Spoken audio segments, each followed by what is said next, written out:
ايه الحلاوة دي؟ ايه الطعم الجامد ده؟ بجد تحفة. هتعجبكم جدا جدا. طبقات غنية جدا، طعمها روعة، وحاجة كده زي الفخ. تفضلي تاخدي معلقة ورا معلقة، ما تحسيش بنفسك غير والصينية خلصانة، ومعلقة ورا معلقة وحتة ورا حتة وبس على كده. نبوظ بقى الدايت ونبوظ كل حاجة بنعملها، بس مش مهم بقى، المهم ان احنا هناكل حاجة بصراحة من الآخر. هنعملها مع بعض بكل سهولة. أول مرة تشوفوني أنا رانيا، لايك وشير عشان الفيديو يوصل لأكبر عدد من الناس. أتمنى يا رب الفيديو يعجبكم. شايفين؟ هنية جدا بالنجاح. هنبدأ مع بعض، يلا كله في الخلاط. أول حاجة هنجيب كوباية سكر، وكمان كوباية نص كوباية كاكاو سوري، عليهم معلقة بن صغيرة، بن سادة عادي أو ممكن رشة نسكافيه سادة، كوباية إلا ربع زيت. معانا كمان كوباية لبن، وهنضربهم كويس جدا في الخلاط لحد ما القوام يبقى كريمي خالص وناعم.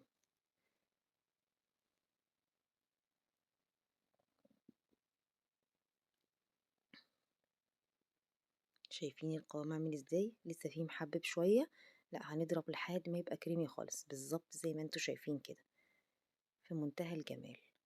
هنفضي بقى منه حبة في كوباية او مج كده ونحطهم على جنب، ممكن ندخلهم التلاجة، بس في جو الشتا ده انا ما دخلتهمش التلاجة، انا سبتهم بره.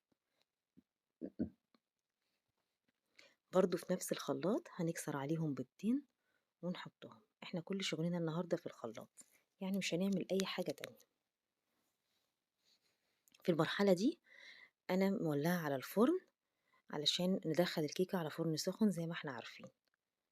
حطينا البيضتين وهننزل عليهم بظرف فانيليا، وعليه معلقة خل كبيرة، وهنرجع تاني نضربهم في الخلاط. هتلاقوا القوام اتغير خالص بقى خفيف قوي. هنضربهم شوية لحد ما البيض يعلى، يعلي معانا القوام يعني ويبقى عالي شوية، وبعد كده ندخل على الخطوة اللي بعدها. شايفين القوام اتغير ازاي؟ مجهزين هنا معانا حوالي كوباية ونص دقيق منخولة طبعا وجاهزة كده، وهننزل عليها كمان بمعلقة كبيرة بيكنج باودر. ده مش الكيس كله، ده كان حوالي نص الكيس، يعني حوالي معلقة كبيرة. هننزل عليها كده ونرجع تاني نضربهم في الخلاط. هيتضرب معاكي وهتبقى كيكة حلوة جدا. هنجيب بقى قالب بتاعنا سواء بايركس أو طاجن أو أي حاجة، بس لو هتقدمي فيه يبقى يستحسن يبقى قالب بايركس، يبقى حاجة شكلها لطيف يعني، أو طواجن زي ما انت عايزة. وهننزل عليهم فيهم بالخليط دوت. طبعا القالب يكون مدهون زيت أو زبدة، أنا هنا دهنة زيت ودخلته الفرن. وهنبدأ في الطبقة التانية، هنجيب بقى الميكسر بتاعنا ونحط فيه كوباية كريم شانتيه محلى. أنا حطيته محلى، لو هتحطيه سادة يبقى تحطي معاه معلقة سكر بودرة. وحطيت كمان حوالي معلقة ونص كاكاو، برضو الكاكاو هنا محلى اللي هو بتاع الشرب العادي مش خام.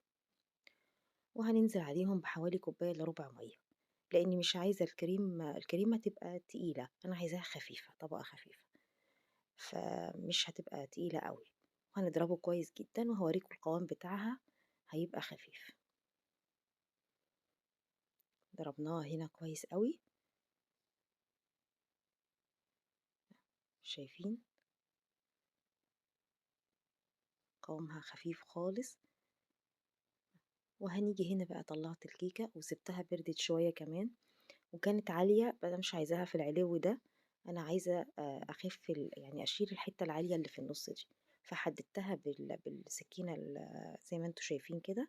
وهبدأ اخد الطبقة دي كلها واحطها في طبق. طبعا الحاجات دي الطبقات دي مش بتترمي، احنا كلناها يعني، بس ممكن تعملي بيها حاجات تانية. ممكن بنفس الطبقة ديت تعملي فيها كبات صغيرة بنفس الطريقة، وتبقى فردية يعني كل واحد ياخد واحد لوحده. وممكن برضو تتاكل كده زي ما انتوا عايزين. وهنبدأ نسقيها باللبن. انا ده سقيتها بلبن سادة من غير سكر ولا اي حاجة، لان لسه طبقات الكريمة كمان والشوكولاتة يبقى فيها سكر، وانا مش عايزة يبقى ايه السكر زيادة عن اللزوم. سقيتها كويس جدا حوالي نص كوباية، وبعد كده حطيت الكريمة بتاعتنا في كيس الحلواني وبدأت أصبها كده، هي هتبقى أسهل طبعا. في كيس الحلواني بتتحط أسهل بكتير من إني أنزلها بالسباتولا. وبعد كده هحطها خالص، اديها طبقة سميكة شوية. وبعد كده هبدأ أساوي كل الكريمة ديت علشان أقدر أحط فوقيها طبقة الشوكولاتة. المفروض تدخل التلاجة حوالي نص ساعة تتماسك، علشان لما تحطي الشوكولاتة تبدأ ما يندمجوش مع بعض. بس أنا بصراحة ما سبتهاش، يعني أنا حطيتها على طول، حطيتها كده زي ما انتوا شايفين، وهبدأ أساوي طبقة الشوكولاتة كويس قوي على الوش.